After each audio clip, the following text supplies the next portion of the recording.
Good morning, everyone. My name is Catherine Conley, and I'm the Community Relations and Engagement Coordinator here at Seniors NL.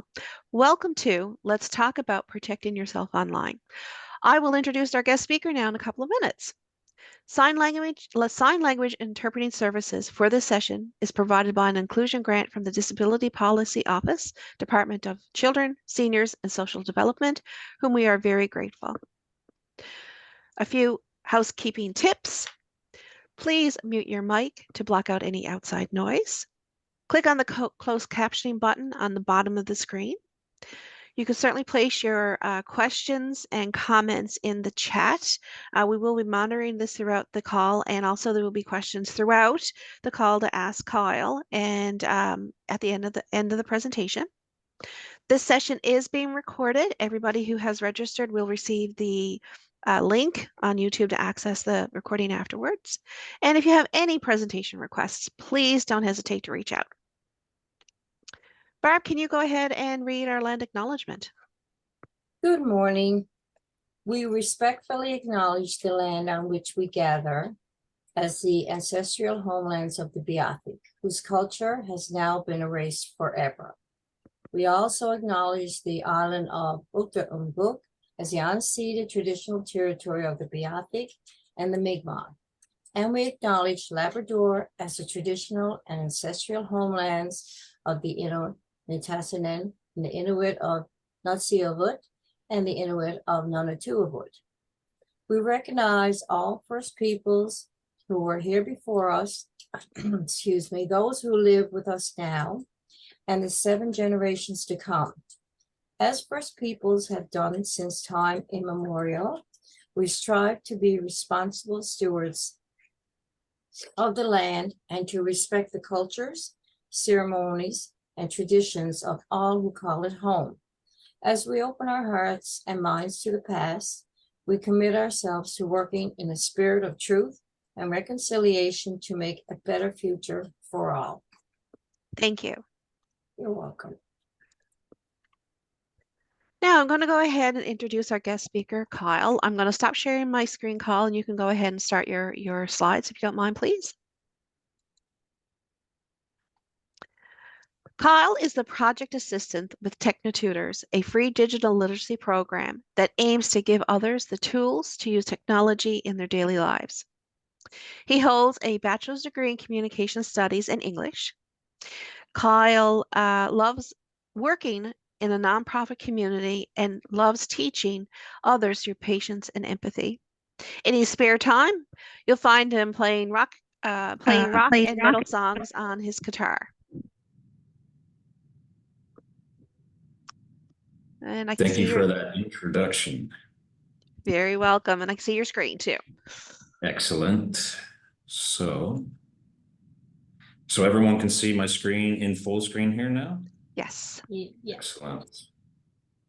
So today we're going to be covering protecting yourself online. And most of that is going to relate to how to avoid those common scams. We're going to have like 5 really good tips for you for protecting yourself online. And we're also going to go over some tips on avoiding fake news, as well as the different types of fake news.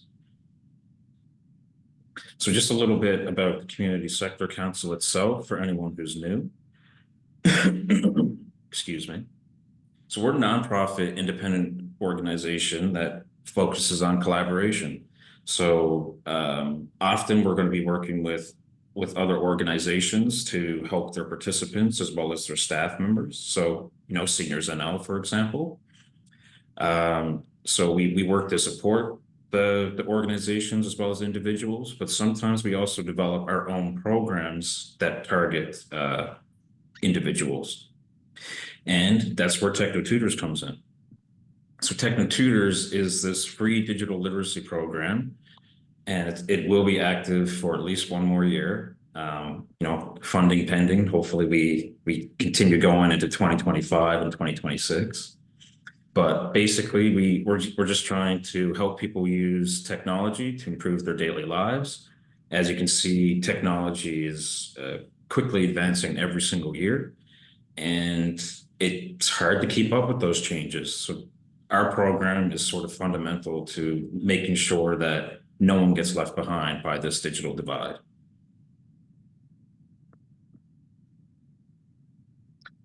So I'm your facilitator, Kyle Wiseman. I know it just says trainer there, but.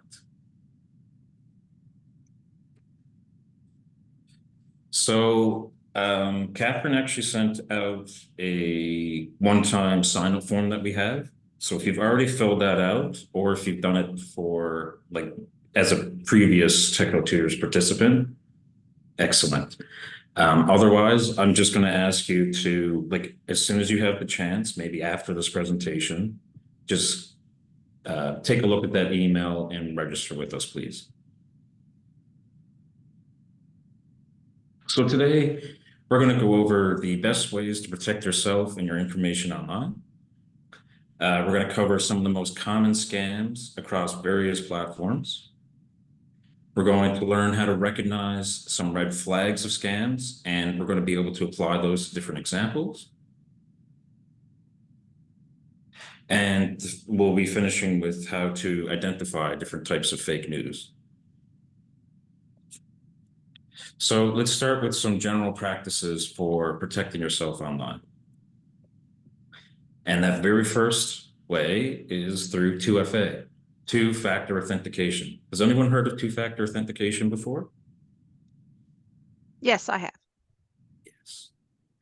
I'm going to go over it just in case, but two-factor authentication basically refers to the fact that we need two forms of identification to access certain services. So with your bank, if you log in with your username and password, that's the first form of identification, right? But you can't get into that account unless you have a second form if 2FA is on. And that second form can come through a text message, an email, a digital thumbprint, facial recognition, anything like that counts as a second form of identification.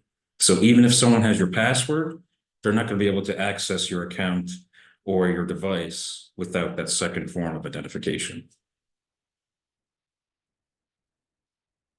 The second way to protect yourself online is to not reuse your passwords. Now, this is a tricky one, especially if you have like 30 or 40 different services and you need a password for each one. It becomes very difficult to try to remember all those or, refer to your book each time you have a new password. But it's still vital to have different passwords for each account. So don't reuse your passwords. You want your passwords to be long, so 8 to 12 characters. You can have more, but that's when you start getting into more difficult to remember types of passwords. And you want your passwords to be diverse, so it has to have a lot of different characters. You want lowercase and uppercase letters. You want to have symbols, numbers, and you don't want to include any words. And that way you have the strongest password possible for your account, and it's going to make it that much harder for scammers or hackers to get access. So what I have here, it says T uppercase K, T I uppercase A 2023 hashtag. What does all that mean? I mean, it's a good password, but it can be kind of confusing, right? So the best way to think about that is it's called a passphrase. So TK2, I have techKNOWtutors. The I is, and the A is awesome. So techKNOWtutors is awesome, 2023 hashtag. So I have a symbol, I have numbers, and I have no words in my password. And when I think of that passphrase, techKNOWtutors is awesome, it means something to me, but a scammer or a hacker isn't going to know that off the top of their head. So that's why passphrases can be easy to remember, and they're very strong passwords. So it's the best way to create a good password, in my opinion.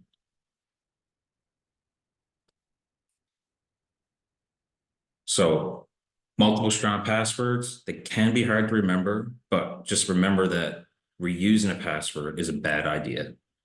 Because if someone gets access to one of your accounts, they could have access to all of your accounts. So there are several methods for how to remember passwords. I mean, you could try going from the top of your head, or you could try writing them up, like in a book, or you could try writing them into a document, or you could try what's called a password manager. So I'm actually going to delve a bit more into passwords later, but if anyone has any questions on password managers, I'll cover that in the Q&A afterwards.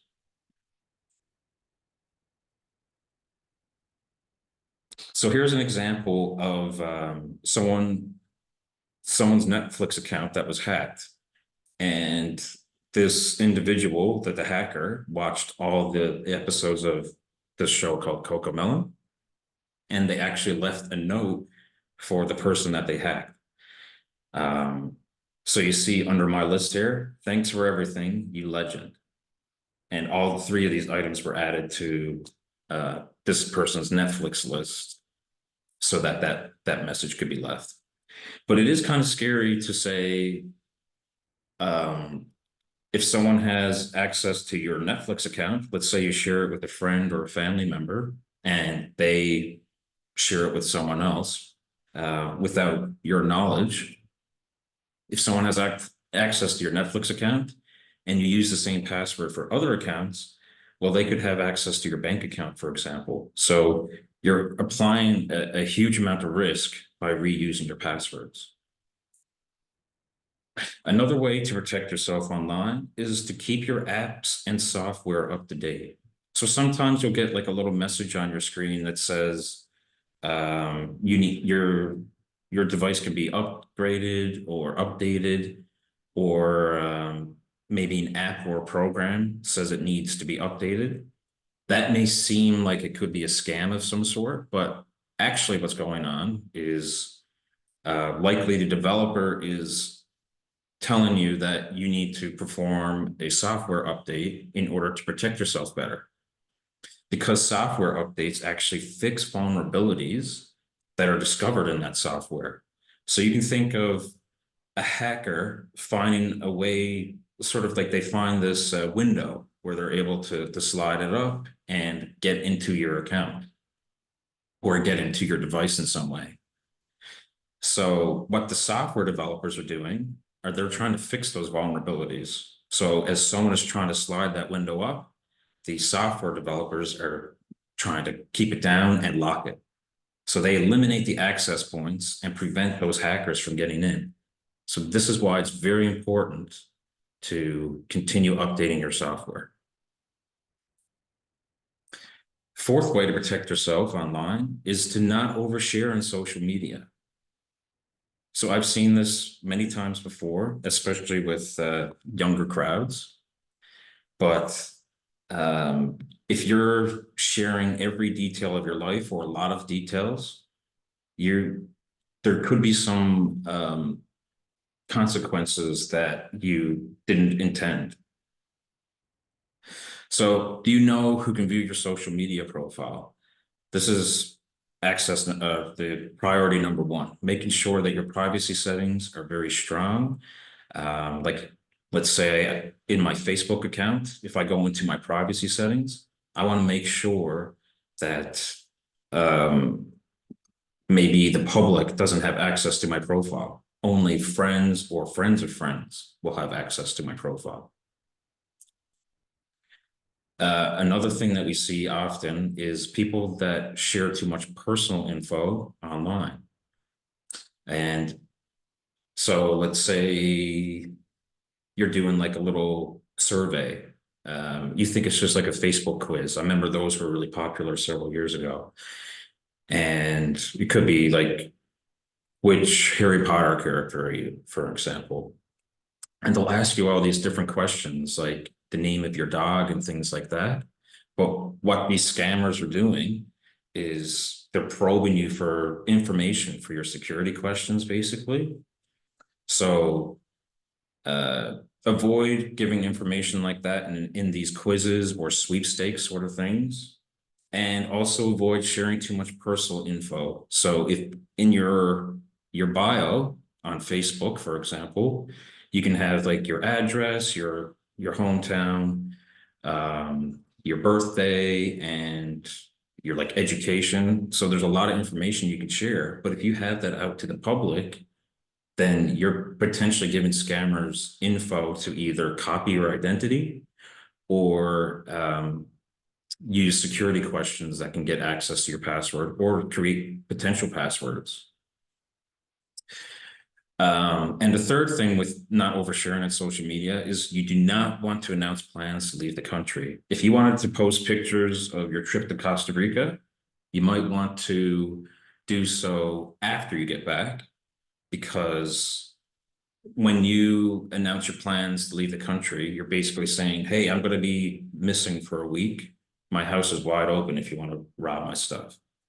And we've actually had my coworker Jeff had an instance of this where an acquaintance of his basically announced his plans on Facebook to leave the country, and he had a friend of a friend who was able to access his account. And as soon as he saw this information, he went over to this guy's house and tried to rob him blind.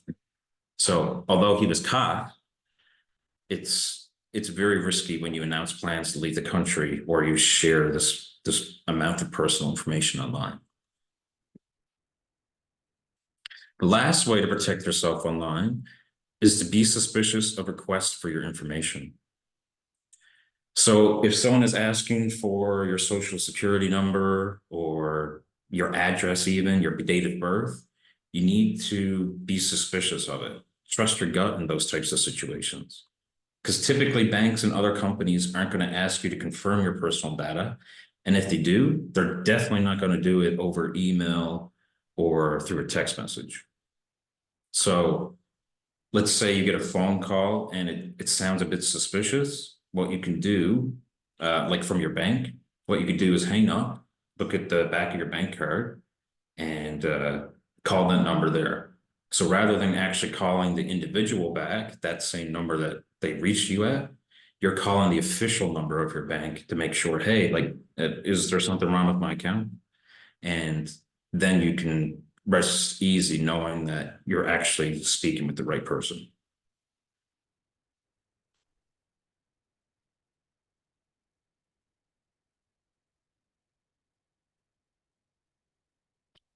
Ah, yes. So the registration form that that Catherine sent out yesterday, that was for techNOWtutors. So I understand because it actually had a lot of personal information that was requested. So it's actually good to be suspicious of those types of things.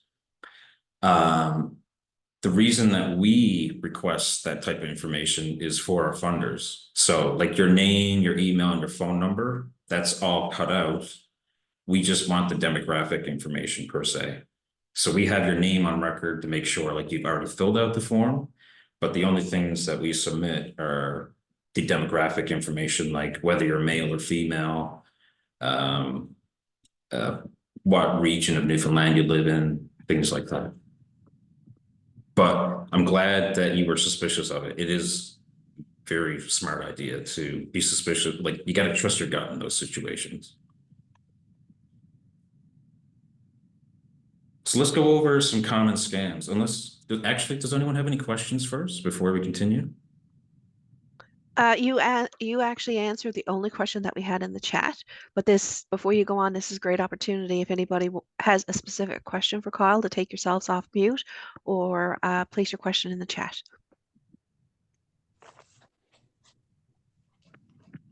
So how do I pronounce your name? Yamuna. Yamuna. Yeah, I had a question. What can I help you with? Yeah, thank you so much. This is so much of information. It's just unbelievable. Anyway, you said not to send information when you're going out of the country on the social media. What about emails? I mean, sometimes you send in the email a picture of, look, this is a beautiful place. What about that? Is that social media or is it personal? So that's more of a personal thing. But let's say you wanted to share photos while you're on vacation. Yeah. And you were going to do that over email. That can still be risky if someone knows your address, but because it's your email address, it's a Yeah. lot less personal. Like people can't get your access to your address, your phone number and email and all that kind of stuff Yeah. via email. They're not going to have access to your date of birth. But on social media, a lot of that stuff can be public if you don't have your privacy settings. So that's why it's even more risky on social media than it is with email. But in those types of situations, generally, yes, you want to make sure that you're not divulging too much information. So if you want to share some of those nice photos that you're taking, what you could do is schedule your email to be sent after you get back. Okay. That would be Okay. my recommendation. This is just to family or friends, not anyone else, so. As long as it's people you trust, then you Okay. can send it at any time. But Okay. if you don't know if that person has been hacked, for example, like if they've been struggling to get access to their accounts, you Okay. might want to consider delaying an email or a text message to them. Oh, thanks. It's a You're lot of welcome. help.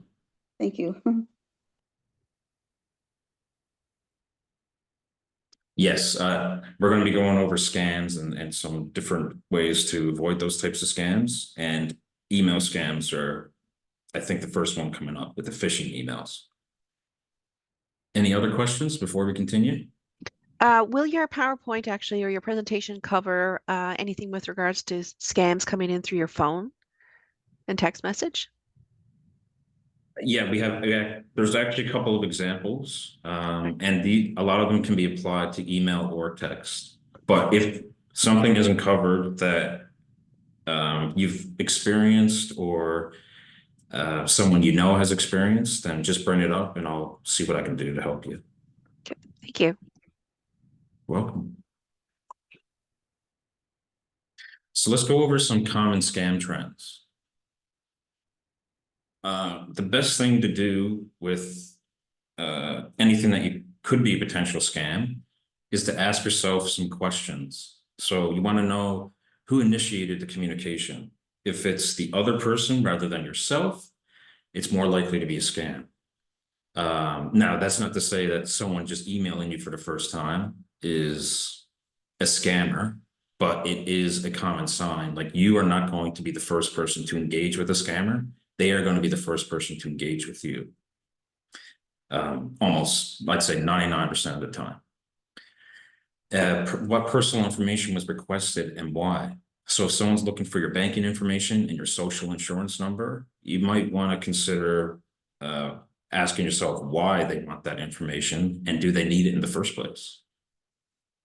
Were you given instructions to send money or gift cards? So often scammers are actually going to ask you to send them, like buy gift cards, like Google Play store cards, and send the codes to them. And the reason they do that is because gift cards are untraceable. So it's more likely that the scammer is going to get away with scamming you if you send gift cards or gift card numbers to them. That said, they also have ways of taking your money overseas. So you have to be very careful if when you're given instructions to send money or gift cards, especially if it's just something in your gut is telling you not to. And the fourth and most important common scam trend that we see, one that comes up almost every single time, is you have to deal with an issue immediately. They try to instill this feeling of fear or get you to panic because if you are logically thinking about something, you're less likely to fall for a scam. So if they get you to panic or get that feeling of fear, you're going to act on your emotions. So it's not about being intelligent enough to avoid these scams. Sometimes our emotions get the best of us, and that's what scammers try to do. They try to get the best of our emotions. So if it feels like a scam, it likely is. So here's the first type of scam. It's called a phishing email. And this is basically when a scammer will send you an email and it appears to be from an official source. So it looks like it's actually coming from your bank or the CRA, but it's actually a scammer, with, it could be your bank heading. Like, let's say I'm with CIBC. It could, in the header image of your email, it could show a CIBC logo. But don't instantly assume that that's official just because you saw the logo. It's designed to make you panic. So it could say, we've seen unauthorized activity on your account, or someone made a purchase. There was like a $700 purchase. If this wasn't you, log in immediately. And the goal is to provide the scammer with your personal information. So in that case, if they're asking for you to log in, they want you to provide them with your username and password. But they might also ask you personal questions like, can you provide your bank account information, your bank account number or your card number, as well as what's that 3-digit code on the back? The 3-digit code on the back of your card. They might request all of that information, as well as the expiration date. So some signs of a phishing email. You might see bad grammar and spelling mistakes, but I want to say that this is becoming less common because with all these new AI tools, even people that don't natively speak English they're able to generate these emails that look like they're actually from a native speaker. They're written in English that way. Emails with an unfamiliar greeting or salutation. So we've seen one called Salutations of the Day. Instead of saying hi as well as your first name, it'll likely be very unfamiliar or impersonal. So it could just say hello. And in that case, well, an email that says hello could be meant for anyone. So how do you know it's not being sent to hundreds, if not thousands of other people at the same time? Inconsistencies in email addresses, links, and domain names. Oh, I see we got a message in the chat there. I get those calls often of unauthorized money taken out. Yes. And you're probably asked to respond right away, right? Yeah. Definitely is, like, you can rest assured that's definitely a scam. And even if it's not a scam, you're going to get, let's say from the bank, you're going to get an official letter in the mail, and that will actually be from the bank. So if you have unauthorized activity, then you're going to get an official document of some sort, not an email or text or a phone call that sounds suspicious. The grammar can also be an ASL, which seems to fool a lot of people. Oh, I never heard about that, but that's unfortunate. So that can make it even harder to detect if the grammar is an ASL. And mostly using Amazon, where I don't even have an account. So that's another good red flag. Thank you for bringing that one up. If you don't have an account with the company that's sending you an email, then you know for sure it's a scam, because why would they be emailing you otherwise? The problem with the scammers, though, is they're sending that to thousands of people. So even though you don't have an account with Amazon, they're hoping that just like a couple of people will bite and actually give them their details. And that's why it's called a phishing email. It's like they're putting the line out and just hoping that a couple of people will bite.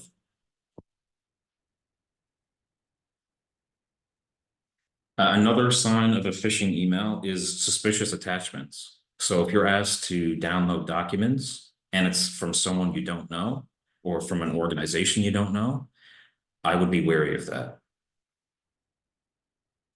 And you can also get emails that request your login credentials, your payment information, or very sensitive data. So these are all signs of a phishing email. And at the very least, you want to take a step back, maybe take an hour or two, just some deep breathing, and really think about whether this is a scam or whether this could be real. And you have to trust your gut in those situations, because if it feels like a scam, you might just want to delete and block that person right away.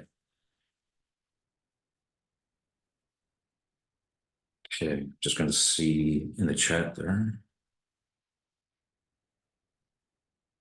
So if it's from an organization you know, that's something you can trust. However, you always want to look at the email address it's coming from. So for example, my email is kylewiseman@cscnl.ca. If you got an email from Kyle Wiseman and it said kylewiseman@gmail.com, well, then you know it's not coming from the organization, because my domain name's not there. It's the CSCNL. Block doesn't seem to help. I see what you mean. Yes. So when you block an email or a spam email, it goes to your spam folder. It doesn't actually block future attempts from that email, unfortunately. You have to set up a rule with an email, and it's very difficult to do that. But at least you can have it in your spam folder rather than coming in your inbox by blocking them. Is there a way to stop these emails that you get often? Can you clarify on that? Do you mean scam emails? Like these phishing email attempts, if you're getting them often?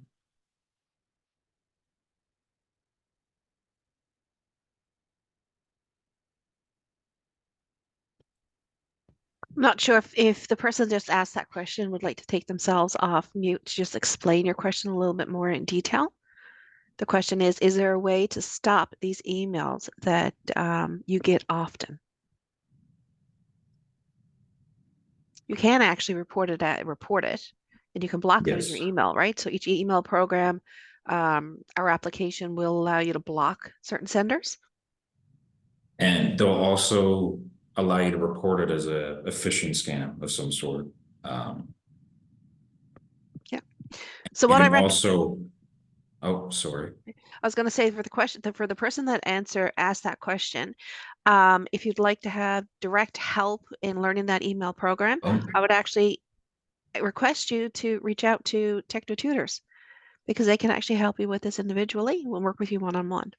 Right, Kyle? yes, that's Yeah. right. For example, a package cannot be delivered. I get them when I have a delivery. So those could potentially be scams, but if you actually have a package that's being delivered, you will get those emails. And those aren't scams, especially if it says like your item is on the way and then your item is delivered. And if you check outside your door, hopefully it's actually there. In terms of scam emails, for stopping them, unfortunately, there's no way from what we talked about. Because let's say you sign up for a survey 1 year ago and it was with a scammer, unfortunately. And you never fell for the scam per se, but you gave them your email address. Well, what they do is they sell your email address to all these different scammers as well, because they can just make extra money by selling it to more scammers. So as soon as your email is given to one scammer, it can multiply. And unfortunately, you can't stop all those scammers because they're coming from different email addresses. I actually, in my case, as a youth, I'd fallen for not scams, but I signed up for things that I shouldn't have, and I was getting scam emails frequently, and I had to create a new account, unfortunately. You're welcome. So here's an example of a phishing. Oh, got a question? Yeah, I have one question. Couple of days ago on the radio, I think I heard about a scam. Since you're talking about scams, it said if anyone calls and asks you something about can you do this or can you do that, do not use the word yes, because I believe yes means you're okay with whatever they're going to be doing to your account or something.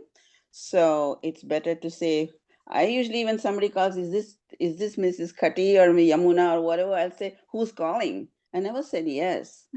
So I think I should think about not saying yes on the phone.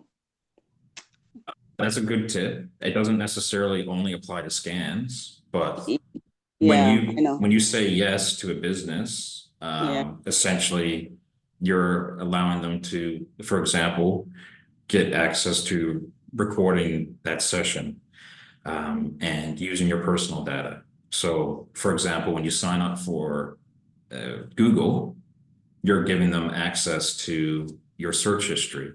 They will all, no matter what search terms you're putting into Google, they will always be able to use that information Right. to develop their programs and send you personalized ads. Okay. This Thanks for involves sharing that. thinking. But yes, if you give permission for by saying yes, then it could be likely you could fall for a scam, or you're going to get bombarded with phone calls, but from like telemarketers, for example. If you say yes to a telemarketer, then you're just giving them permission to continue marketing to you. So use no if you don't trust this person. Here's an example I have from LastPass, and this is actually a password manager, except it's not actually from LastPass. So we see, let's see if I can get a pointer. There you go. So we can see at the top here, it says LastPass at secure-monitor.com. So it doesn't say lastpass.com. And that would be my first sign that maybe this is a fake email address, someone trying to pass themselves off as LastPass.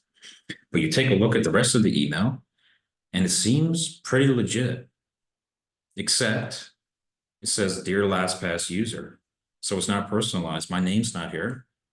So it doesn't make me feel like I should open this email, because it could be a scammer emailing thousands of people with just the same thing, LastPass user. We also see we have built this secure website. So this link here, that sounds suspicious. If you have to say that this secure website, you have to say that your website is secure. It just sounds kind of fishy. And they have a link here. So that link could link to a fake website in which you enter your LastPass information, and then that scammer will have access to all of your accounts.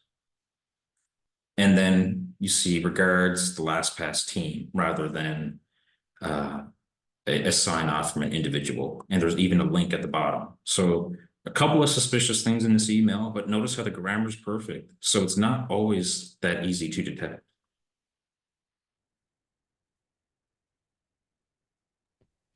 Kyle, can you just, oh, sorry about that. Can you just repeat what you said about the actual email address up on the top of the screen there when you were saying it? Can you just repeat that again, why that should be a red flag? Yeah, so the email is coming from, it says secure-monitor. It's called a domain name. Mhm. So if you know the domain name of the website, so like I was saying, my domain name with the CSC would be at cscnl.ca. If I saw at Gmail, if you saw at gmail.com or at Hotmail or Outlook, or if you even saw my name with a bunch of weird numbers in it, you would know, if you had received previous communication from me, that that's not my email address. If you haven't received an email from this person before and you don't know what their domain name is, you can likely search that up on the website. So let's say I go to lastpass.com and I go to their contact form. When they get back to me, I'll have their official domain name, and then I can compare it to the email I got. Okay, Does thank that you. make sense? Yes, thank you very much. Oh, you're welcome. So another type of scam that we see often are the employment scams, and these really rose during COVID. So some of these signs that you'll see are too good to be true pay or hours. The job requirements, what you have to do for it, will be unclear, or they won't be given within the job description. But during the hiring process, it's going to consist of an informal interview. So, for example, I hadn't applied for a job. They sent me an email first, so that was the first sign of a scam. If they're reaching out to you, but basically, this person was trying to give me a potential job because they saw my resume online, is what they said. And because I was sort of panicking because I needed money at the time. So they sort of preyed on my emotions, and I was going through with this job process until I got to the interview. And it was a phone interview, and it was just 3 very basic questions, like what's your previous work history? They didn't talk about like my strengths and weaknesses, why I thought I was a good fit for the organization, anything like that. So because that interview was so informal, it set me off to say, all right, like my gut reaction was already telling me this might be a scam. Now I know for a fact it is. And so I blocked and reported that individual, that group. So if you get like an informal interview with just a couple of questions or no interview at all, then it is definitely a scam. And this is the kind of information, like even if you're not seeking employment in the future, you could give to your family and friends who are seeking employment. So here's an example where it does have really bad grammar, but can we take a few other examples of why this might be a scam just by looking at this example? The grammar, Kyle, and it says greetings. That's right, an informal greeting at the top. It doesn't say any name, and the grammar is really bad. The email address, great job, Marjorie. So we can see here, EF, here, I'm gonna get my pointer back on. We can see right here, jobs.mike. So already, I don't think an email should start with that, but let's just say this isn't suspicious. We can see from the domain name, EFZASSOC, that doesn't really sound like an official domain name. And even the And also, signature. Kyle, they don't usually ask for your SIN number. Even CRA blocks your SIN number. Excellent, that's right. And if the CRA is requesting something like within their forms, it might be the last 3 digits of your SIN. This individual is looking for your entire social insurance number. So definite red flag. So look at this personal information that's being requested: the date of birth, home address, social insurance number, and bank account details. And we haven't even gotten to the job yet. You do not need to provide your social insurance number until after you're hired. So right away, you can tell that this is a lot of red flags, that this is a scam. But there's another red flag. A huge one. Can anyone make it out? Their salary package is lovely. Yes, that's it. If someone's going to give you $200,000 annually for less hours and you can work from home, I mean, it's way too good to be true. And if it's too good to be true, then we know it's a scam. Excellent. Thank you for that. Okay, we do have time for a break.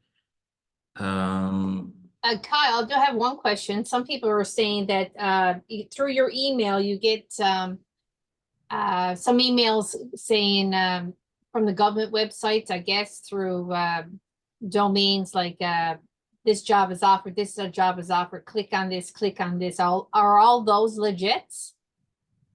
Like you might see, you click on it and then it'll say the description, then it'll say apply to Beacon. Like Career Beacon, you mean? Yeah, Career Beacon and all those. So But- those are generally legit. The problem with job scams is like most job boards don't have the best filtering software. So they don't have to be approved by the company. So let's say that Indeed, for example, Indeed actually has some scams on it because when you post a job ad, it doesn't need to be approved by the company. That said, usually employers actually request for you to go to the company website to apply, or they might request you to send them an email package. And that is quite often the reality. It's not a scam, but who's to say a scammer won't also employ that tactic? So it's a lot more difficult to spot that, unfortunately.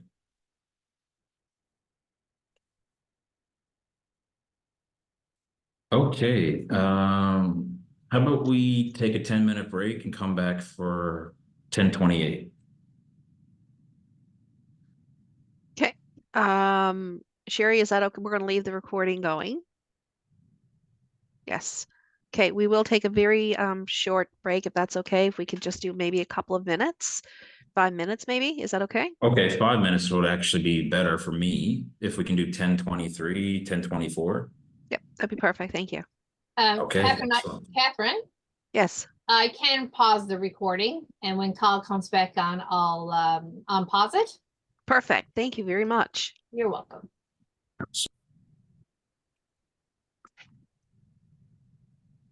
Okay, thank you everybody for that short break. And when you're ready, Kyle, you can go ahead and begin again. Okay, perfect.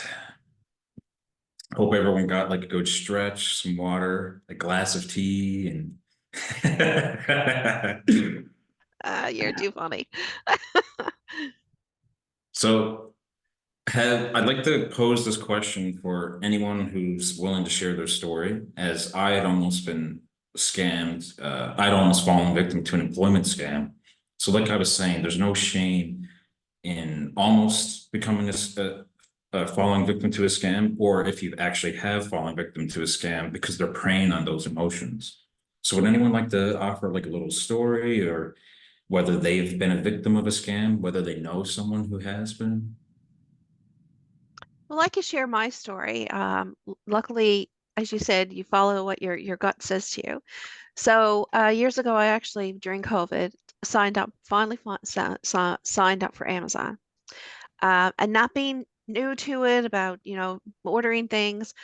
Made my first order online, and I'd say about 3 weeks later, all of a sudden, I had a phone call from Amazon letting me know my account has been accessed. So of course I'm like shocked about it. I'm like, okay. And again, I was just thinking in my head, this might be not be right. This might not be right. But anyway, I said, okay, well, what do I do? Well, you need to fill out a form, I was told. I'm like, okay. So I was literally, going to the Amazon site, logging in, going into where everything's. I said, there's no form on this site. Well, are you logged in? Yes, I'm logged in. Well, do you see it? Yeah, I said, do you see it? And I said, no, I don't. Like I said, what are you looking for? And of course, then they said, well, what type of what are you accessing this on your phone? And I said, well, what difference is what I'm accessing it on? I'm still accessing it online. So they said, well, are you using what are you using? I said, I'm using an iPad. Well, do you have a laptop? I said, yes. Well, can you go to your laptop? I said, it doesn't make any sense. I'm on the website.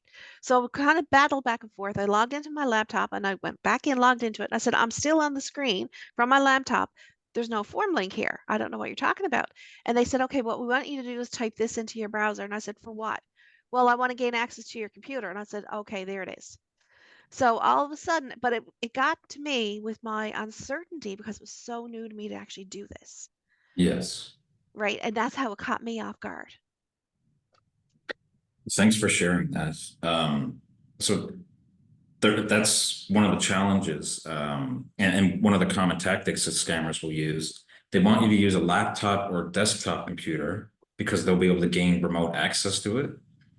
And they try to do this with older populations in general who don't have that like tech savviness. Kyle, sorry, Kyle, I have a story as well, relating to that. You know how they say play on your emotions? Yes. I was on my laptop one day, this again, like Catherine, we're working from home, it was COVID, and my laptop ended up going wonky on me, and like you hear that da da da da da da da da. So I rebooted it and it was still like that. And all of a sudden I said, it came through, you've been hacked, your software's been hacked, call this number. It played on my emotions. I was in the midst of doing something. Normally I don't, but I tried everything, rebooted, and it was still there. So I called that number in a panic. And sure enough, between everything, even though, like Catherine, I had this very gut feeling that something is wrong. He's asked me this, he's asked me that. He even put his profile, this is who I am. We're here, we're webs like Microsoft, it was a Microsoft one. And we're fixing your bugs, this is what it is. And I like, this is a scam. He said, no, it's not, man, da da da. As it happened, when I did hang up, I checked my bank account, I was robbed money.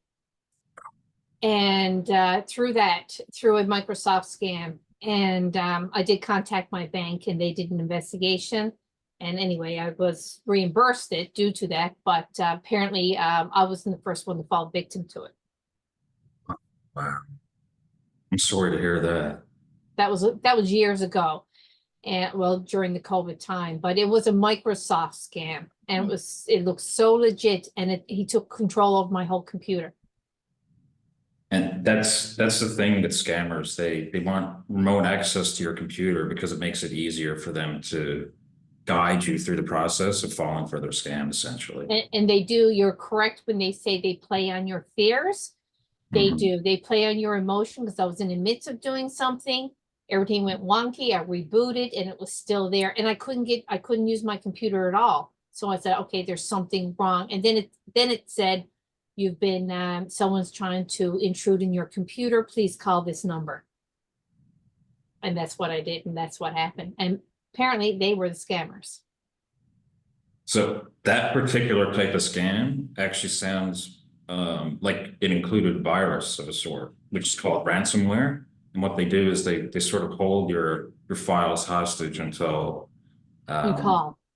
Yeah, you call and either give them money or give them personal details. Yeah. So that's unfortunate, but like you had said, these scams are becoming way more difficult to tell from the truth, and that's why we have to be ever more vigilant. Exactly. I like to think of it was a lesson. It was a lesson learned, quite a lesson learned. I know what to look for now. And but when I reported it to my bank and they did an investigation. Apparently, the bank that I deal with, a lot of people have come forward for that scam. Wow. Well, hopefully the scammers got caught. We've all experienced some form of somebody trying to get information from us, whether it be email, text message, or the phone calls. I mean, every one of us have. But sometimes they get us off guard sometimes, where we're starting to doubt ourselves and doubt our knowledge. That's right. So, exactly. Well, I got one. It's not as detailed as you two guys, but it was on a Saturday morning one time. It was about 7:30, quarter to 8, and the phone rang, and you wake up saying, who's calling Saturday morning? I hope it's not the kids. Anyway, I picked up the phone. It was from CIBC. And they said that I have a few charges on my credit card. And I only got one anyway, but they managed to call. And I said, oh, right. And when you wake up, you're half asleep. You don't know what you're listening to or thinking. Your brain is not functioning right early in the morning.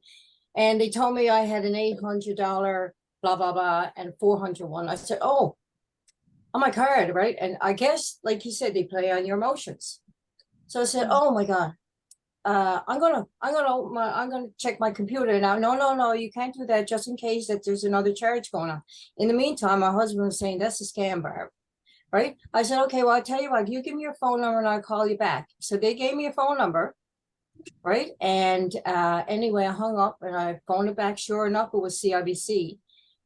The recording says CIBC, but I didn't do anything. I just, hung up. But I waited until, because CIBC waiting wait or start for about another hour. So I phoned them and I told them and I reported them what they were doing, the phone number and all that. And I just left it alone. They said there was no charges in your account. Take it out, right? So, I felt pretty okay by calling them and giving the number. That's So, right. and then I never heard nothing back since, right? So mine's only short and sweet, but it's still like they can get you, they want a number and all that, right? They can get you at the moment. That's right. I'm glad your husband was able to help you with that, calling it a scam. Because what you can do is log into your account and check your transaction history. So Yeah. you would have been able to tell if they were lying about those transactions or not. That's why he didn't want you to go into the website. Yeah. Although he said, "Oh, don't do this because it could Yeah. cause another transaction." Yeah. But that was a lie to get you to not check your transactions and discover it was a scam in the first place. Yeah, that's what I didn't do. I didn't want to do that just in case there was something might happen. So I waited for them to open up a way and she checked it. Okay. Maybe that's think- it. I don't know. While we are on scams, can I mention something that happened to us? Sure. Not me personally, but I'm with the Multicultural Women's Organization of Newfoundland and Labrador. And in 2022, sometime in April or May, I think it was, there was no laptop or nothing involved on a Saturday and Sunday. This happened on both 2 days. They we have a limit of 5,000 only to be taken out at one time. We had a limit. So between Saturday and Sunday, he took out $30,000, 6 times, $5,000 each. How did the bank allow that to happen with no authorization and nothing? I don't know how that happened, but then on Monday morning, we found 30,000 missing from our bank account. All we have is a few $1,000 and 30,000 out of that was missing. And Edie ran to the bank and she called me up and I went to the bank and I have spent hours on the phone with the RBC to fix this. And they did investigation and finally did catch the person. He belonged to some company or something, they said, I don't know. But anyway, we got our money back. That's good to hear. Yeah, that was good. Yeah, 30,000. Didn't know how that happened, but also they say that many of these scams in the bank are done by employees themselves. So that is my case there. But I've heard that. So I don't know how that happened. No authorization, nothing on a Saturday and Sunday. See, that's scary to not even be able to trust the people that are managing your money in the first place. Yeah, exactly. Yeah, it is true. Very true. That's happened though. But that very scary that was. So we always keep checking our bank account to see what's happening. And, we have 2 people to sign, signing authority. We have 2 people, nothing, no signatures, nothing happened. But they took 5,000 6 times. Unbelievable.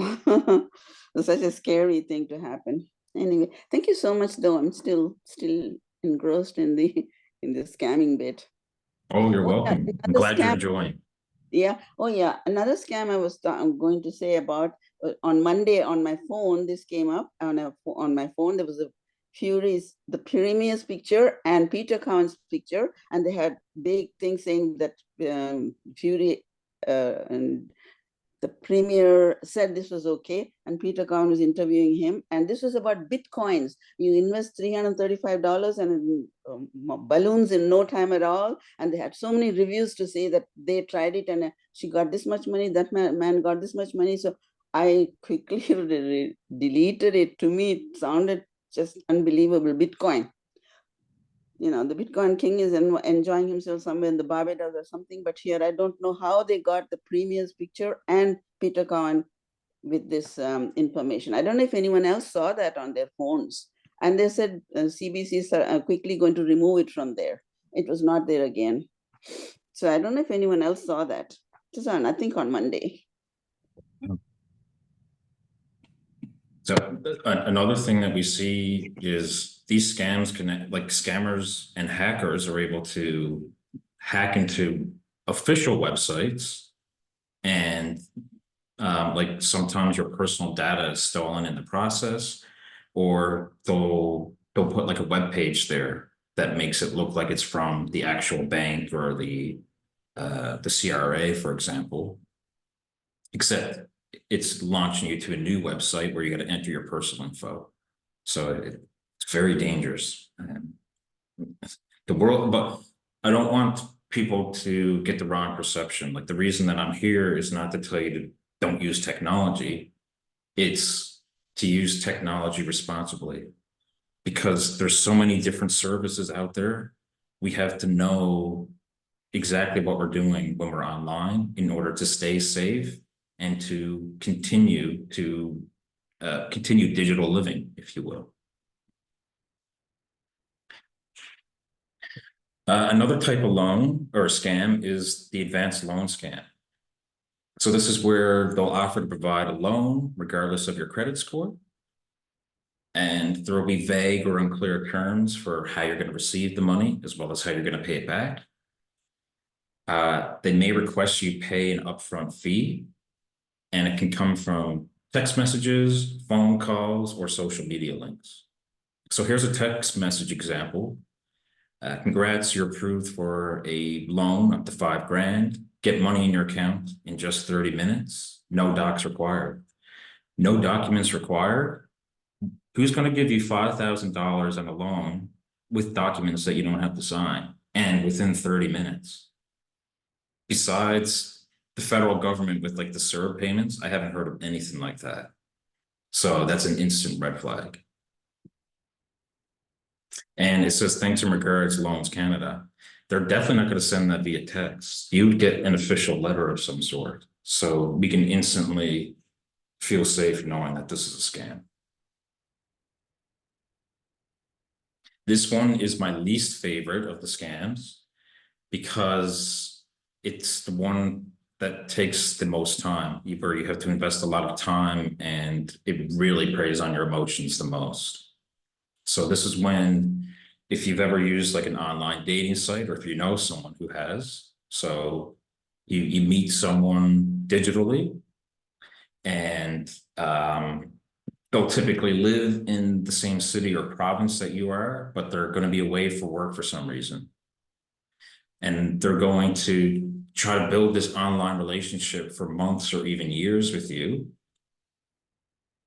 And then they're going to request for you to send them money for airfare or work-related expenses after you've developed a little relationship with them. So here's an example from St. John's, but basically the two women in England. This scammer reached out to them, like they started developing a connection with this mystery man.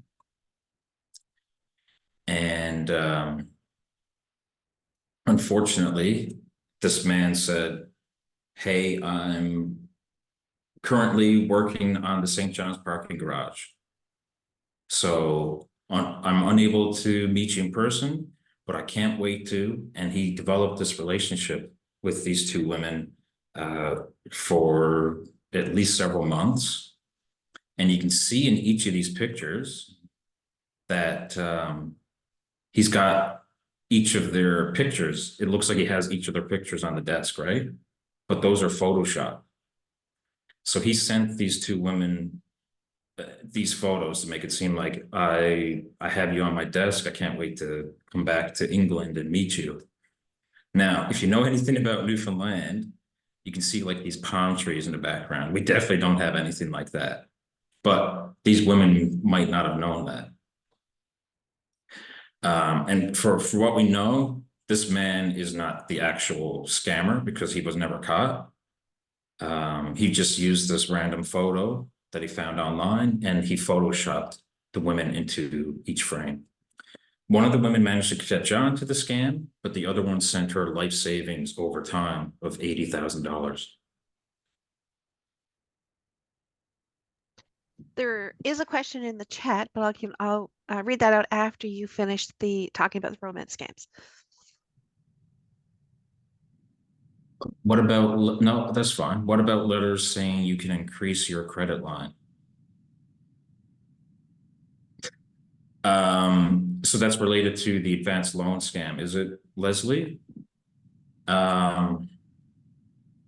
So it Well, depends on just where. if you got a Oops. letter in the mail, say from supposedly Costco, if it is a scam, Right. saying that, you know, you are now approved for more credit.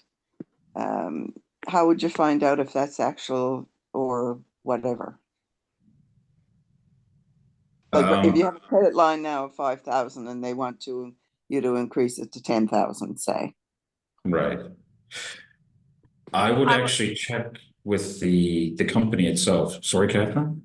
was going to say exactly what you're saying, to call the company Yeah, themselves directly, but not necessarily from the number on the letter.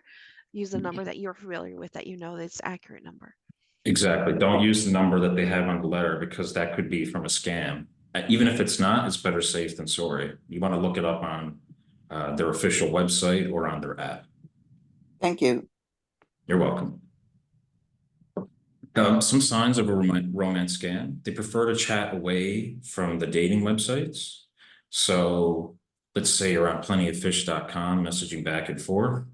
They're going to want you to go to a different place like WhatsApp. Or if you're on Tinder, they want you to go to Snapchat. That's because it's a lot more difficult to monitor those types of chats. And you can't report users that way. You can't report a user for suspected scam. So they're more likely to get away with it. Another sign of a romance scam is they ask a lot of personal questions about you, but they avoid answering questions about themselves, or they don't talk about themselves often. They try to establish a bond very quickly.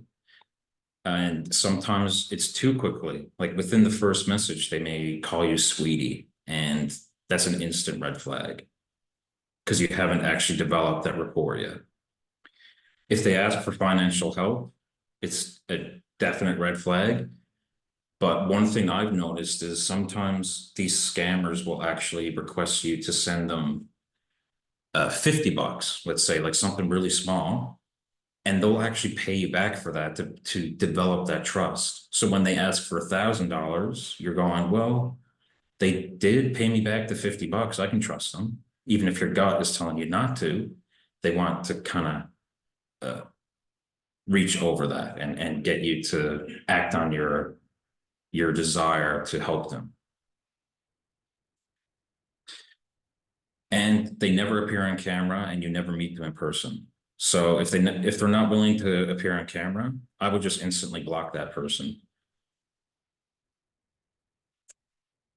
And if they're never able to meet in person, well, that kind of speaks for itself. You can't really develop a relationship with someone permanently if they never want to, or if they're not able to ever meet in person.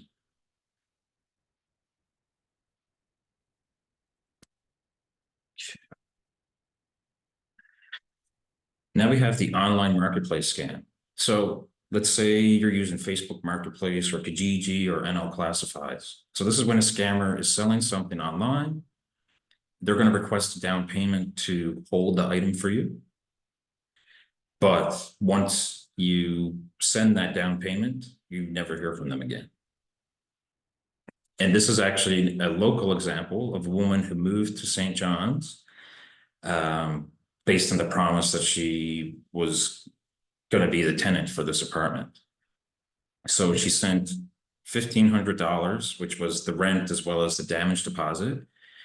And once she actually moved to St. John's and she knocked on the door to hopefully reach the landlord, the person opened up and said, like, you're the 7th person to arrive. Unfortunately, this apartment's not up for rent, so you should try to get your money back. The person who did scam all 7 of these people was caught, thankfully. And from what I know, all 7 of them got their money back. But that's really risky if you're you're moving to a new province or a new city just to find out that the apartment or the house that you had lined up falls through. So scammers are willing to try anything to get your money, and you have to be vigilant about it. Now we'll go over a couple of types of social media scams. Does anyone have any questions on top of what we've covered so far?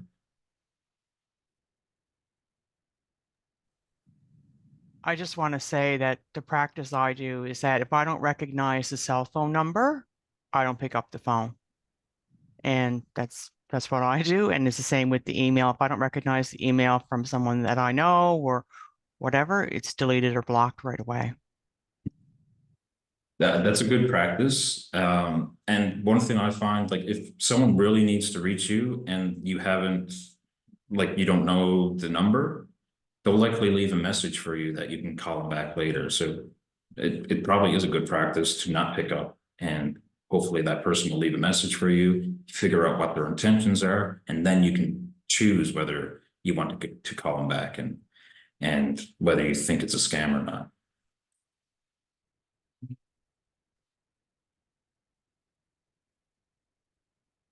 Okay, so social media scams. Let's start with what the spoofing scam, which sort of works like a phishing email.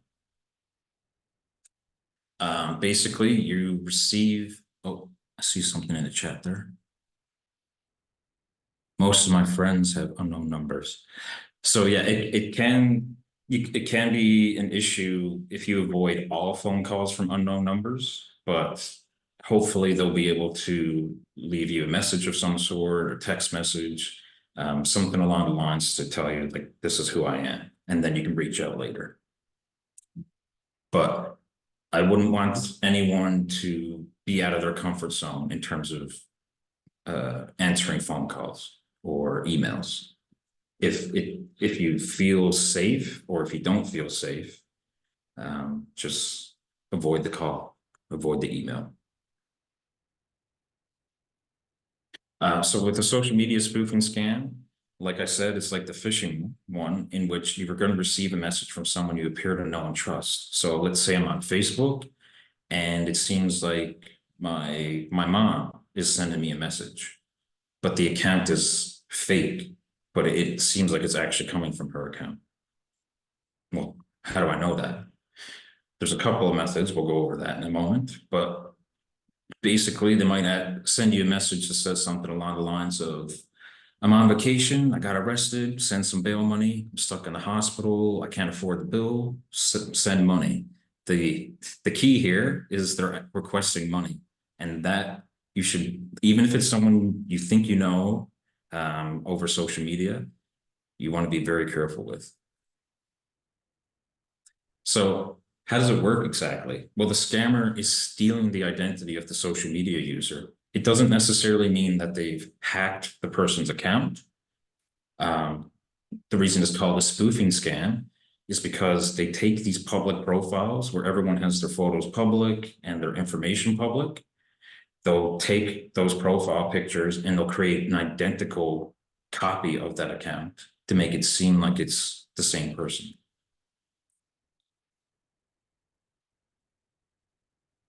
And they'll create a copy of that real profile many times with little effort, because all that information is available publicly. And then afterwards, they're going to interact with the original person's friends in the hopes of successfully scamming them. So here's an example of a Facebook account. This is the real Ellen on the left side of the screen, and this is the fake one on the right side. One common sign of a fake Facebook account or a fake social media account is there's no pictures. Sometimes scammers can be lazy, or if there's no pictures available, they just try to use the name and fool the person that way. If they don't have anything in their bio or any pictures though, or if the account was created recently, you know it's a fake account. So you want to ask yourself some questions. Do you know this person? does this person usually message me? If this is the first time that you're hearing from this online Facebook friend, then you might want to ignore that message.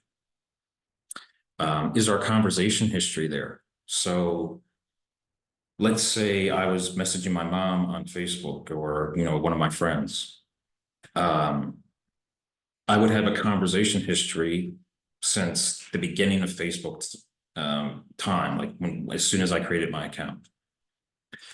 So if I have no conversation history with someone who just sent me a message requesting my money, well, then I know it's from a fake account because my conversation history should be there. I know I've been messaging this person and it's not here.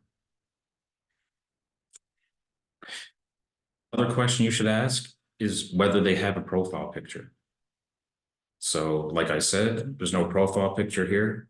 We know that it could be a potential scam. Ultimately, if you're suspicious, you want to call, email, or text them. I actually do have another couple of tips here. So some other ways to determine whether an account is fake, particularly on Facebook, you can actually send a message to this person, not necessarily like with money, but you could say literally just hi.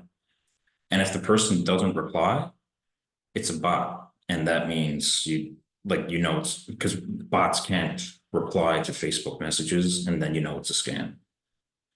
If they have a blank wall, like if they don't have any posts, then that's another sign of a scam. Whether you have mutual friends.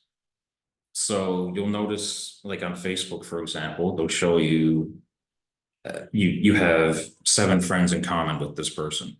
If you don't see that, then you can take that as a sign that it might be a scam. Sometimes you'll also see high quality photos, even like supermodel like photos from someone who sends you a friend request. So if they have those really high quality photos, but they have very few likes on their posts or very few followers, like they have very few friends, then that's another sign of a scam. And one more sign of a scam is if they send you a friend request and you accept it and they instantly message you. That instant message is coming forward because it's a bot, it's a chat. So these are some signs of a fake account, but unfortunately, you kind of need to do your own research. So if you're suspicious that this could be a fake account, but you don't know for sure, if you have another way to reach them, try calling them or emailing them or even texting their number. And that way you'll be able to discover whether, did you actually send me a message on Facebook saying you need money to get out of jail? Carl, you've used the term bot quite frequently on that last slide. Can you just explain what bot means, just in case we have anybody on the call or maybe from anybody's going to review the recording, they're not familiar with the term bot? Yes, sure. So we hear about artificial intelligence, and basically scammers and hackers can create these things called bots. They're like robots, except they're digital. So these bots will be able to kind of message you and chat back to you sometimes, but they don't sound like an official human. Something sounds off with their tone usually. This is less likely because of AI. It's advanced so far, it actually sounds more human. But like sometimes you get a call from an AI bot, and basically it could be that AI assistant that sounds almost human, but something sounds off with their voice. It almost sounds robotic, sort of like that. So you get they lack the cadence of natural human speech. The ums and the buts might not be there. So basically what I mean by bot is just something digital that automatically replies to you without any human interference. It's something online. Thank you. You're welcome. Another type of social media scam is the fake link scam. So often you'll see these sweepstakes on websites like Facebook, and they'll have like fake news stories, free giveaways. All they ask you to do is to like the post and share it, and a certain number of people are going to earn money or a gift of some sort. The goal, besides getting like with the liking and the sharing, it promotes that post more and more, so more people are going to see it and more people can fall for that scam. And the goal is to get you to click the link or share something that installs malicious software, like a virus, or it's going to request personal information. And that could be like a login request, or it could be a link to a survey like I was talking about before. And that survey might ask you personal questions that you don't think are too big, like, oh, they're only asking for the name of my dog. But what if your dog is part of your password, your dog's name? So here's an example of one. You see a 15th anniversary for this RV shop. They're giving away an RV to someone. All you have to do is share and like and comment. Companies can't really afford to do this. Giving an RV or $500 gift cards away, it's not possible for most companies or organizations. So when you think of it from that perspective, no one's going to be offering this RV to me. This must be a fake post. And you might even get that gut reaction as you're reading it. Like, why are they willing to give away an RV just for their 15th anniversary? Like, that's tens of thousands of dollars. I don't think, this doesn't sound right. And you should report those posts on social media because they'll get taken down almost immediately. And then that will prevent other people from falling for the scam. And then you'll sometimes see these gift card types of scams. And I'm going to get my pointer out. Congratulations, $1,000 Amazon gift card is reserved just for you, Facebook user. So it doesn't say my name, it says Facebook user. So it's unpersonalized. That's the first sign that this could be a scam. And the second one that we always see is that sense of urgency. You only have 4 minutes to claim your prize. If it sounds too good to be true and it sounds too urgent, then we can use those two signs together to know that this could likely be a scam. Okay, so if you're seeing scams often, the best thing that you can do is to not open the email in the first place. You want to delete it immediately. And the reason that you don't want to open the email if you suspect it is a scam is because when you open the email or you respond to it or you click any link within it, you're notifying the person who sent it to you that your email is active. And this is what I was talking about before, where if you notify the scammer saying that your email is active, then that scammer is going to sell your email to other scammers, and then you're going to get bombarded with more and more scams.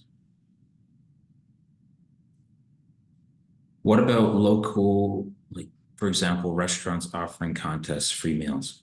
So that is different, especially if it's coming from the official page of the local restaurant. So if they're offering like a free meal, that's way more doable than offering a free RV or a $500, $1,000 gift card. So that sounds more legit to me, and it doesn't sound too good to be true. And I would get that gut reaction to say it could be legit. In those types of cases, I would just click on the account that's actually creating those types of sweepstakes and making sure it's the official page. Or call the restaurant. Or call the restaurant itself and see if there's an actual sweepstake. That's right.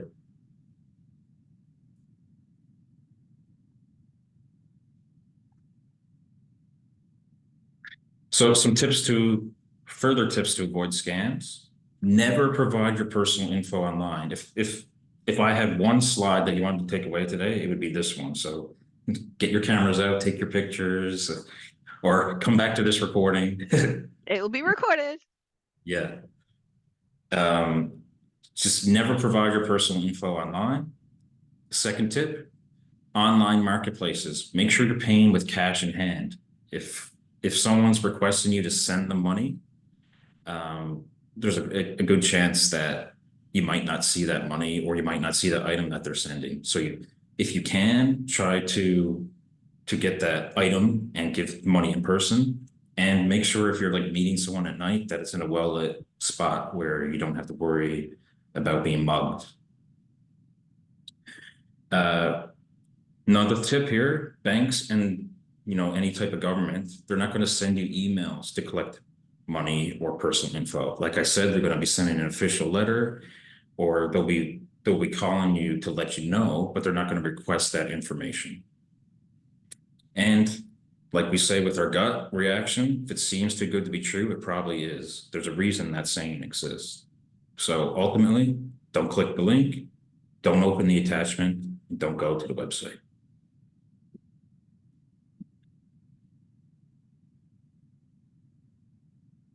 Okay, so if you're a victim of a scam, what can you do? Well, you can report it.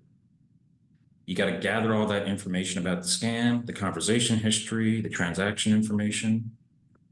You can report it to your bank and credit union, the credit card company, etc.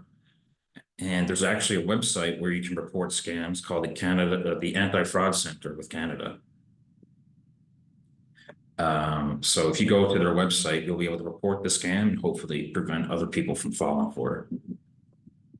If it's someone on a dating or social media website, report the scammer to Facebook or to Tinder or to POF, and hopefully they'll delete the user immediately. And if you have been scammed, don't be ashamed, because you're not alone. As we heard from the stories today, I've almost been scammed. It can happen to anyone. Do you have an email for the Canada Fraud Center or number? I can take a look. I will, on the email, a follow-up email to the session today, I'll have that listed for you. So everybody will receive the anti-fraud website itself, and I can also include the telephone number there for you. Awesome. Thanks so much, Catherine. You're welcome. And you might be wondering if reporting scams really matters in the first place. Well, one thing, although some scams, some scammers can get away with it due to the laws of different countries and whether they're enforced or not. If you're looking at whether you've been scammed, law enforcement and folks around the world actually take these types of scams seriously. And many scammers are being tracked down and they're actually charged with it. So we actually had someone who was doing this online puppy scam. She was arrested and the people got their money back. And even if the reporting doesn't matter, what's the harm in trying to get your money back? Are you willing to just accept defeat, roll over, or, you got to stand up for what's right. We got to stand up to these scammers. Any questions before we get into the final portion, the fake news? There's no questions currently in the chat for you. Okay, I'll just continue, but I'll keep an eye on the chat in case someone's typing up. So let's go over fake news real quickly. Fake news is fabricated information or hoaxes that are disguised as facts or truth. And we noticed this term really came to prominence in the 2016 election with Donald Trump. And so I'm not going to say anything more on that. There are many different types of fake news, and they're meant to mislead a reader, discredit something, or earn money, like ad revenue. Yeah, there was I remember one specifically that was going around on Instagram about a couple of celebrities making fast money because they donate or are invested into this product company, whatever it might be, of like $130, I think it was, and every half day that amount would double and double and double and double, and that was all fake news. It was a Wow. couple of It's celebrities. It was a couple of celebrities that were listed there and known wow. people. Yeah. Yeah, Well, I if it think that, sounds too good to be true. Yeah. yeah, I think that Premier and Peter Cowan's thing was fake news in Bitcoin. Oh, I think, yes. yes, that was definitely, it was there only for a short while. They said CBC removed it. Now I don't know, but I don't know. I don't understand. Nobody else saw it on their phones. I haven't No, seen it. No. Monday morning, I guess nobody was awake even at that time. Yeah. Anyway. Okay, so the first type of fake news we're going to go over is satire or parody. And this is actually not meant to mislead a reader, actually. So in Canada, we have a website called the Beaverton. And in the US, they have, I think it's called the Onion. And these articles, they're written on these websites. They're meant for humor or to ridicule an idea. They're not actually meant to misinform someone. But the reason it's called fake news is because people might still believe it's true if they read it. So here's an example from the Beaverton with Tooth Fairy, he transfers a kid.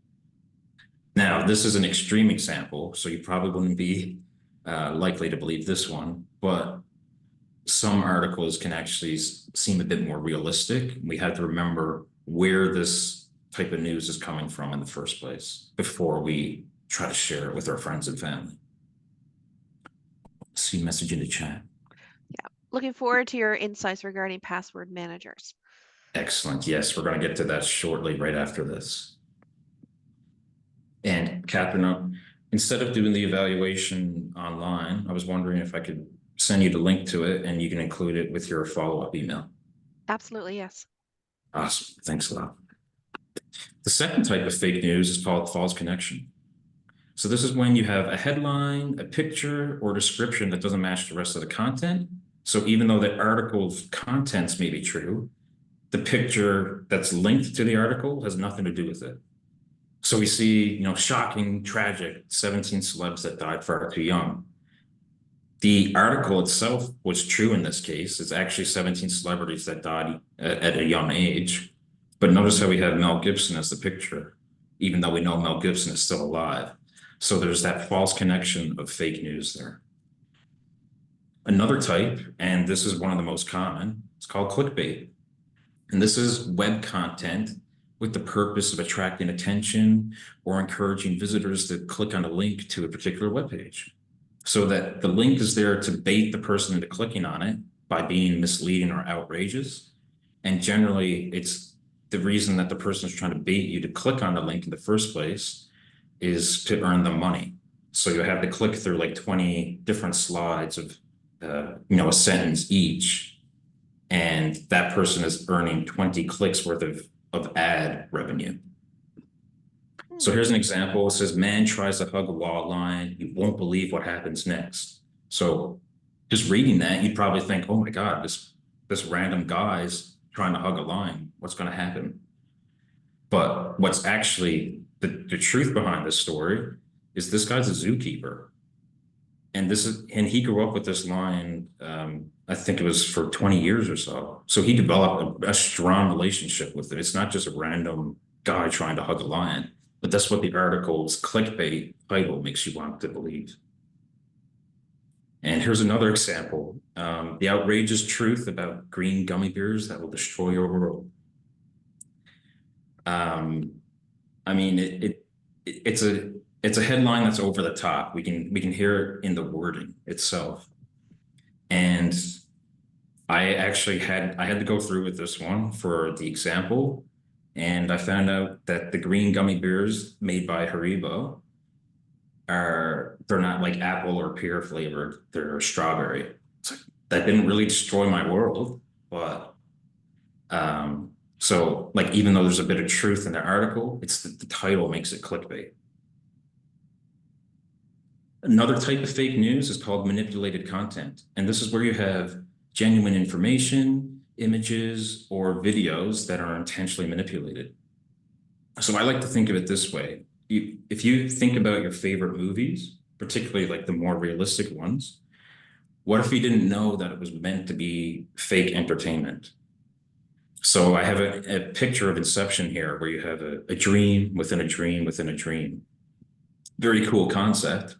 Now, let's say you didn't recognize the actors and what you were watching on screen, you thought was actually happening. But all the special effects are there to make you believe the story that's going on. And that's exactly what these, not scammers per se, but people that develop fake news, that's exactly what they want you to believe. They want you to take their story at face value. So an example of manipulated content is called photography with the FAUX. So which one do you think is the real one here?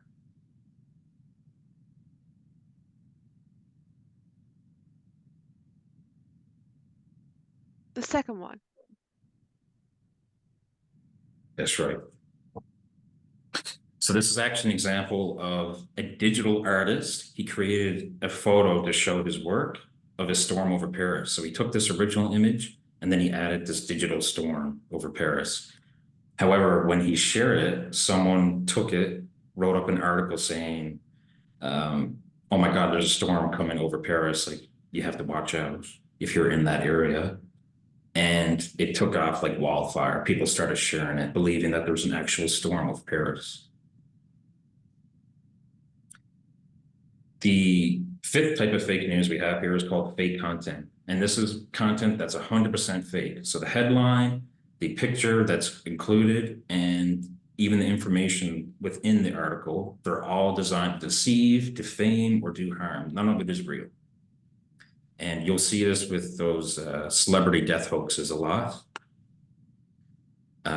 Like this one here, it almost seems like Julia Roberts, along with a tearful farewell for Julia Roberts. So it sounds like Julia Roberts just passed away. But ultimately, this is a completely fabricated content. And we also see like Tom Cruise death hoaxes, Jason Momoa, like they're all over the internet. So how do we spot fake news? The main thing that you want to consider is the source. So you want to click away from that story and investigate the website, its mission, and its contact info. Like I said with the Beaverton, if you're looking at the Beaverton and you look at their about page, you'll know instantly that the website is for satire. And then you're not going to share it because you know it's not real news. You want to read beyond those outrageous headlines because they can be outrageous in an effort to get clicks. So you want to know the whole story before you try to just share something based on the headline. Check the author.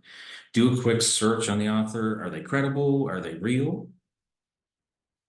And supporting sources. See if they have links in there to back up the information they're giving. If they don't have any supporting links, then there's a potential that the story itself is not real. And if they don't have links, you may want to look for a similar news story to see if anyone else is reporting the same thing.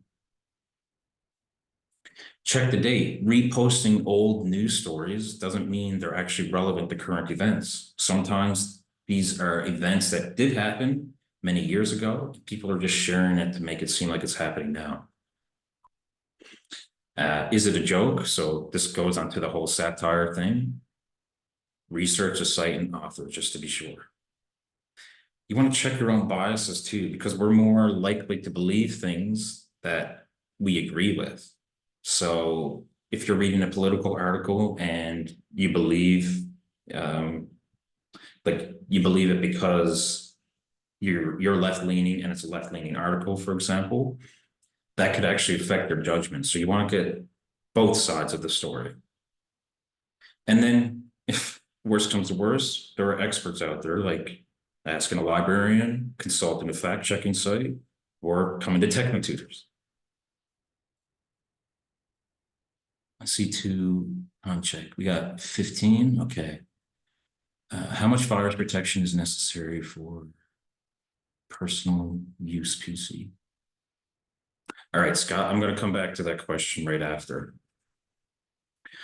So just some resources. We have factcheck.org, and this basically gives multiple different mediums, articles, images, and videos. So it's mostly political fact checking, but if you're unsure if let's say our president or prime minister has actually said something, you'll be able to find it here on this website. One I like to use myself is called Snopes.com, and it's primarily a fake image detector, whether an image and its corresponding headline are true. And the write-up will actually indicate if the picture is authentic or not.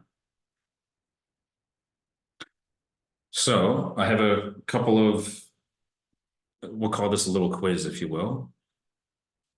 So can you tell me, based on the image and the headline and maybe some of the text, whether these things are real or fake? Is this real news or fake news?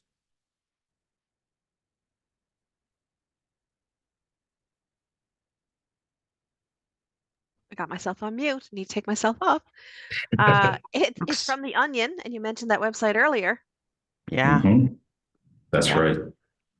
The Onion is a satirical website, and even if you didn't know that it was, Nation feels like it hasn't seen Justin Timberlake in years. We've seen Justin Timberlake is definitely the most prominent member of NSYNC. We've seen him in tons of movies and his own solo career, so we know for a fact that this headline can't be true. So it's fake.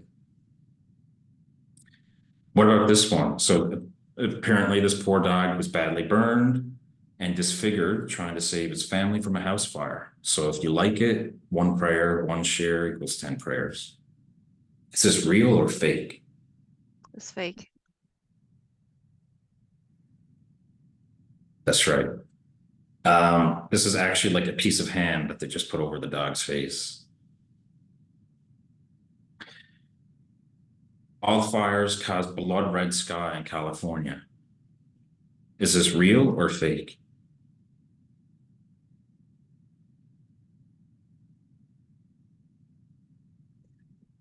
That's a good one. I'm looking He at the looks a little trees. close. Yeah, he looks a little close to me. Yeah. I don't know if they have trees like that. I have to be honest to say, because I think of California as being somewhat warm, and they look like trees here. So this one is actually real. Oh, And you wouldn't necessarily be able to tell that just based on the image and the headline or even the text maybe, but you could research the headline and see if other news stations or websites are reporting on it. Now this is the last one. CBC journalists and liberals in cahoots. And so it says it's from Rebel News, and there's a little text there that talks about what the article is going to be about. Real or fake?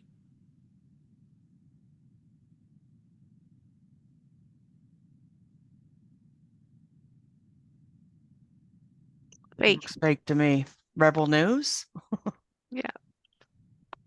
It is fake. So Rebel News is a real website.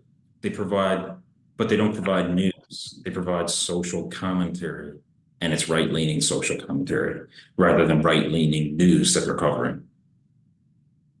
And we can even see their wording is a bit, it's trying to provoke an emotion out of you. CBC journalists and liberals in cahoots.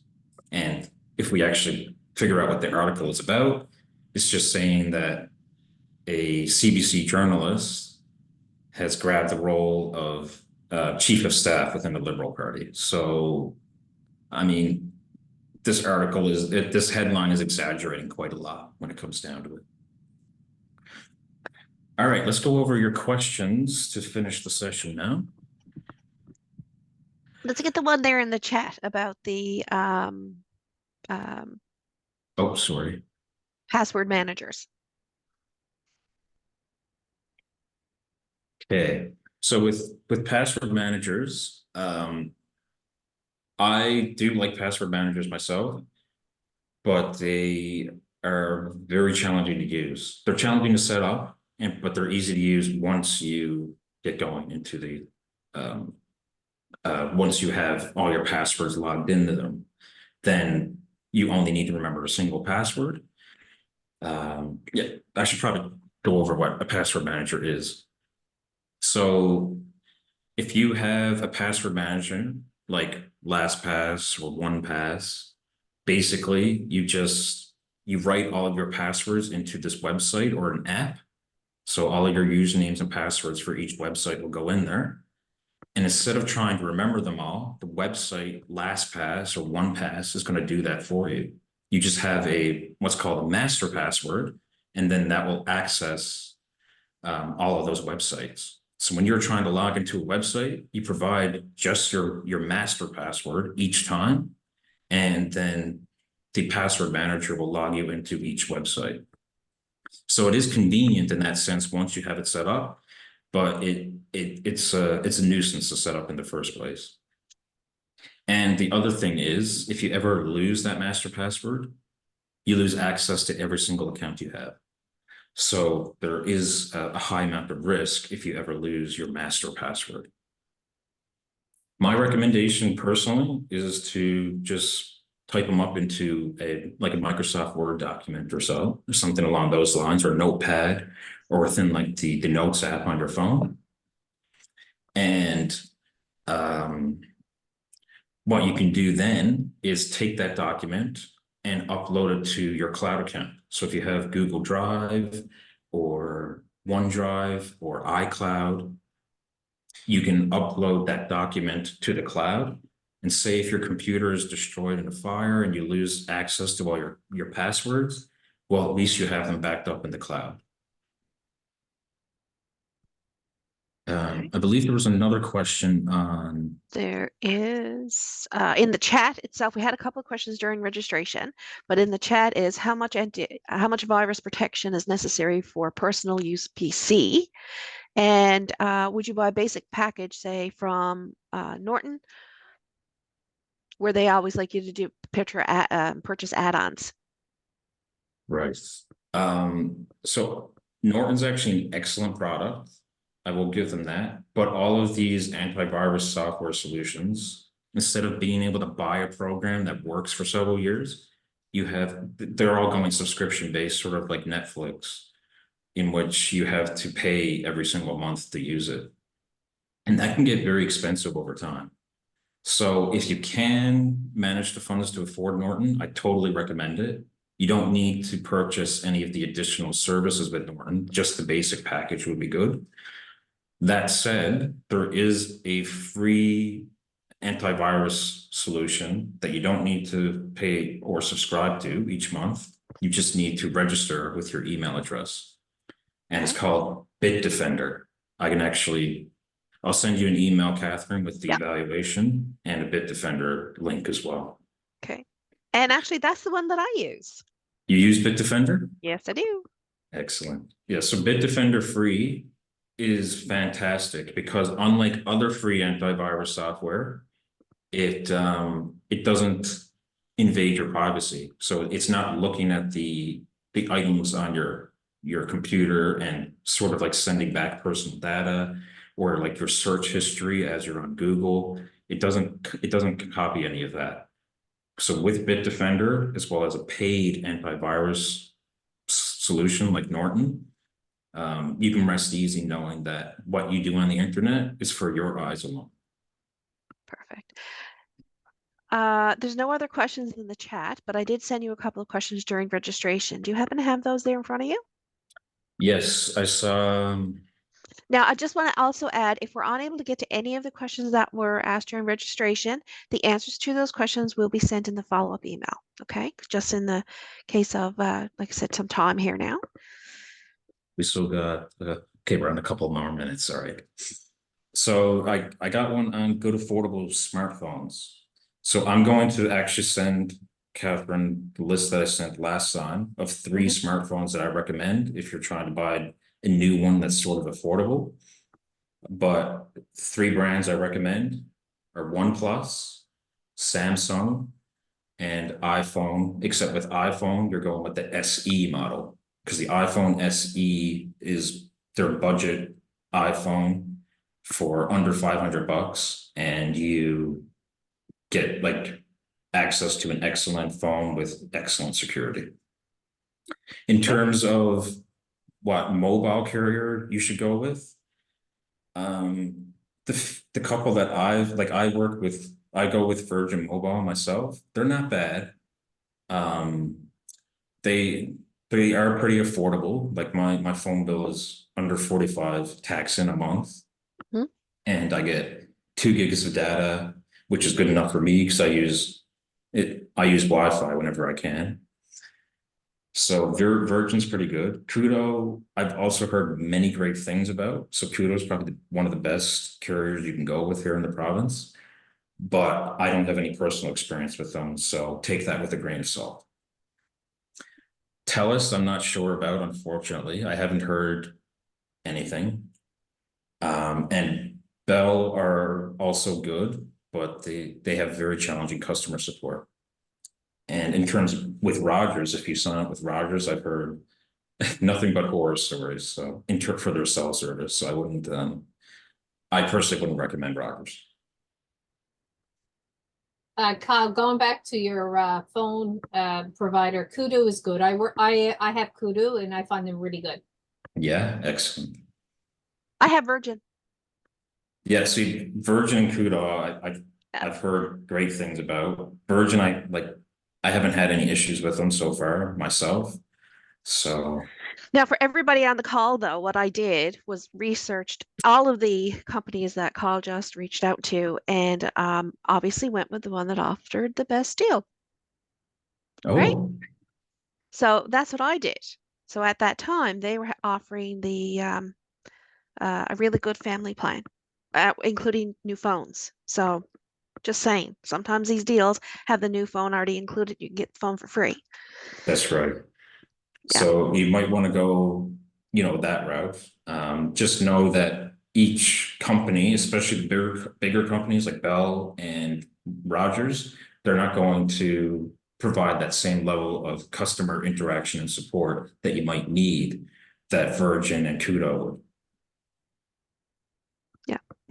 Um, I'm not sure if we're missing any other questions there, but I'm just going to quickly do my next slide. So just a reminder that next week on March the 20th, we're having Let's Talk About Quadrangle. And then on Wednesday, April the 3rd, we're having the popular session called Just Ask Seniors NL Anything. So please, I hope everybody on the call can join the next few sessions that are coming up. And I'm just going to leave this screen up here right now. Our information is there. If there's any questions or concerns, please reach out to us. And if there's anybody viewing this recording online and you would like to receive the follow-up email to this session with all the other information that Kyle's going to provide, please send me an email at outreach@seniorsnl.ca. Kyle, you got like a minute left there if you wanted to go ahead and answer another question. If not, we will reply in the email with any and all outstanding questions. There's a comment there in the chat saying recommended phones again. Absolutely, I will have that in the follow-up email for you. Oh, I did have a password manager recommendation for Okay. if people want it. So I'll send that to you, but it's called Bitwarden and it's 100% free. So you don't need to pay for it. So if people want to experiment with it, it does take some time to set up, but that's the one I would recommend. So that'll be in the follow-up email. Okay. Other than that, the evaluation survey is going to be within the follow-up email as well. And I hope you can all fill that out because that could keep our program thriving for years to come. So if you found this helpful today, please fill out that evaluation survey that's coming to your email soon. Thank you. And I would like to say thank you so much, Kyle, for your time today. I know it was a lot of information. Once again, we shared the location. There are techNOWtutors locations right across the province and telephone numbers. I will have that in the follow-up email. That was just something that was posted in the chat. I know techNOWtutors here in St. John's, they have a walk-in clinic, I believe, every Wednesday. But again, we will have all that information in the follow-up email. Thank you, everybody, for joining today's session. It was fantastic as well. And thank you so much, Kyle. You're welcome. And our ASL interpreters, thank you once again, Jordan and Shelby. Have a great day, Thanks, everybody. everyone. Have a great day. Thank you. See ya. Bye.